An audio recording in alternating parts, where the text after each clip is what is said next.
میرا نام رامیشوری شاہو ہے. میرے لڑکے نے اسلام دھرم اپنایا ہے. ہم ہندو دھرم کو مانتے ہیں, تو بچے لوگ کون سا دھرم مانیں گے؟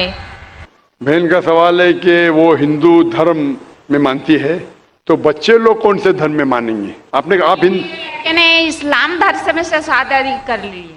آپ کے بیٹے نے اسلام دھرم اپنا لیا ہے. اپنا لیا ہے, تو آپ کا سوال کیا ہے ابھی؟ تو بچے لوگ کون سا دھرم مانیں گے؟ آپ نے کہا کہ آپ کے بیٹے نے اسلام دھرم قبول کر چکا ہے, تو کون سے بچے؟ اس کے بچے یا آپ کے بچے؟ میرے بچے, اس کے بچے. آپ نے کہا کہ آپ کے بیٹے نے اسلام دھرم قبول کر چکا ہے, تو مسلم ہو گیا ہے.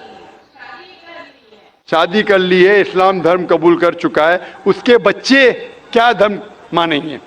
سب سے پہلے میں یہ آپ سے کہنا چاہتا ہوں کہ اللہ کے رسول فرماتے ہیں کہ ہر بچہ جب پیدا ہوتا ہے وہ دین الفطر میں پیدا ہوتا ہے. ہر بچہ, چاہے وہ ہندو کے گھر میں پیدا ہو یا عیسائی کے گھر میں یا یہودی کے گھر میں, جب بچہ پیدا ہوتا ہے وہ دین الفطر میں پیدا ہوتا ہے, مطلب وہ مسلم جیسا پیدا ہوتا ہے.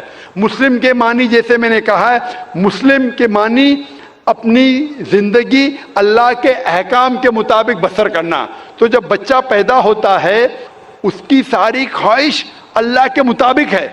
تو ہر بچہ جب پیدا ہوتا ہے, چاہے مسلمان کے گھر میں پیدا ہو, چاہے ہندو کے گھر میں پیدا ہو, چاہے عیسائی کے گھر میں پیدا ہو, چاہے یہود کے گھر میں پیدا ہو, وہ پیدا ہوتا ہے مسلم جیسا, وہ مسلم ہوتا ہے. اس کے بعد اللہ کے رسول فرماتے کہ اپنے والدین کے ذریعے, اپنے ٹیچر کے ذریعے, اپنے دوستوں کے ذریعے ہو سکتا ہے وہ شرک کرنے لگے, وہ آگ کی عبادت کرنے لگے, اس وقت وہ غیر مسلم ہوتا ہے.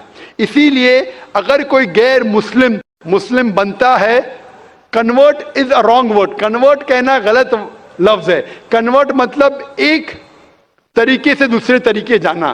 صحیح لفظ ہے ریورٹ. ریورٹ مطلب وہ اصل میں مسلمان تھا, پھر غیر مسلم بنا, پھر سے مسلمان بنا. اسلامی تعلیمات کے مطابق ہر انسان جب پیدا ہوتا ہے مسلم پیدا ہوتا ہے. آپ نے کہا کہ آپ کے بیٹے نے اسلام قبول کر چکا ہے, شادی کر چکا ہے, بچہ کیا ہے؟ بچہ مسلم ہوگا. وہ الگ بات ہے اگر اس بچے پہ کوئی دباؤ ہے یا کوئی غلط ہدایت دی جائیں گی, ہو سکتا ہے وہ بت پرستی کرنے لگے, ہو سکتا ہے وہ آگ کی عبادت کرنے لگے, پھر وہ مسلم سے غیر مسلم ہوگا. ہر بچہ جو پیدا ہوتا ہے وہ مسلم پیدا ہوتا ہے, اللہ کے احکامات کے اوپر عمل کرتا ہے. اس کے بعد بڑے ہونے کے بعد دوسرے کے انفلوئنس کی وجہ سے شاید وہ غلط راستے پہ جا سکتا ہے, لیکن ہر بچہ پیدا ہوتا ہے مسلم جیسا. Hope the answer the question.